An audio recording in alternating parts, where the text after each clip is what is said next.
Bienvenidos a la pequeña España. India y Pakistán llevan 80 años a bofetada limpia, pero nunca se habían enfrentado por el agua, hasta ahora.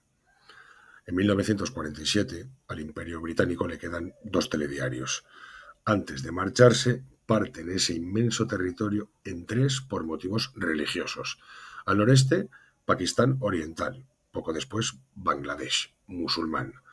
Al noroeste, Pakistán occidental, hoy Pakistán a secas. Y en medio, ese gigantesco país que conocemos como India y cuyas creencias religiosas son hinduistas. Pero los británicos, como siempre, lo hacen mal y dejan una bomba de relojería que se llama Cachemira, territorio administrado por ambos países y que se disputan a cañonazos. En el momento de la partición se produce un primer éxodo de 1 millón de personas, con miles de víctimas. Y desde entonces la región vive a ritmo de ataques y atentados terroristas de los que se acusan mutuamente. Cada vez que hay víctimas civiles, los 2 ejércitos empiezan a tirarse de todo. Artillería, misiles, fuerza aérea y desde hace poco drones. Pero nunca nadie había puesto en tela de juicio el agua. En 1960 los 2 países firmaron el Tratado de las Aguas del Indo. El Indo es uno de los 7 ríos sagrados del hinduismo, pero es mucho más que eso. Nace en el Tíbet, penetra en territorio indio, cruza sus zonas administradas en Cachemira antes de adentrarse en Pakistán, que atraviesa de arriba a abajo hasta la desembocadura en el mar Arábigo. El Indo y sus 5 afluentes, 4 de ellos controlados por la India, aseguran el 90% de la producción agrícola pakistaní y alimenta a todas las centrales hidroeléctricas del país. Y la inmensa mayoría de la población pakistaní vive a orillas del Indo. Esas aguas son literalmente vida. En abril de este año, 25 turistas indios y un nepalí fueron asesinados en una región administrada por la India en Cachemira. Enseguida, la India acusa a Pakistán, Pakistán responde que ellos no han sido, y como de costumbre, empiezan a tirarse pepinazos. En junio, el primer ministro indio, Narendra Modi, hace lo que ninguno de sus predecesores se atrevió a hacer: cerrar el grifo del Indo mediante las presas controladas por la India río arriba. No ha podido cortar el flujo totalmente porque es técnicamente imposible, pero los efectos se notan y son más mortíferos que un ataque militar, porque de esas aguas dependen millones de personas. ¿Y qué puede hacer Pakistán? No mucho.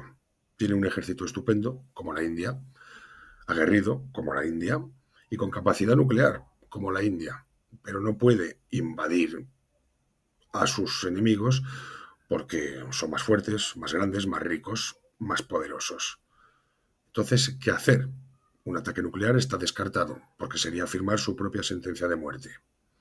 Pues lo único que le queda es pedir ayuda. ¿A quién? Al segundo chulo del barrio, China, porque tal vez el enemigo de mi enemigo sea mi amigo. China y la India no son los mejores amigos del mundo por muchos motivos. La India ha superado a China en población. Su economía crece más que la China. Tiene más ingenieros cualificados, más informáticos cualificados, más matemáticos cualificados, más y mejores contactos y contratos en Occidente. Y por si fuera poco, aloja y protege al Dalai Lama desde que se fue por piernas del Tíbet, cuando la invasión china. Esa espina China no acaba de quitársela. De hecho, con frecuencia se producen enfrentamientos aéreos entre ambos países a lo largo de la frontera, de los que prácticamente nadie informa porque son secretos de Estado. ¿Qué hacer? Pues los chinos han decidido aplicar a los indios un poco de su propia medicina, porque resulta que hay otro río, el Brahmaputra. Atraviesa toda la frontera en paralelo entre China y la India, antes de adentrarse en aguas indias. Y los chinos acaban de anunciar la inminente construcción de la central hidroeléctrica más grande del mundo, unos kilómetros antes de la frontera con la India. Y le han dicho a los indios que si cierran el flujo del Indo contra Pakistán, ellos harán lo mismo con los indios. Y esas aguas del Brahmaputra son igual de fundamentales para las tierras áridas del noreste de India que las aguas del Indo para Pakistán. Y así están las cosas. a día de hoy, con millones de personas sedientas por conocer el desenlace de una guerra del agua que sería más mortífera que 80 años de enfrentamientos armados. Alguien tiene que frenar esta escalada porque jugar con el agua es jugar con la vida. Hasta pronto. Vamos a hablar del futuro de Rusia, de suponer el resurgimiento del desenlace de Putin con su el futuro de Europa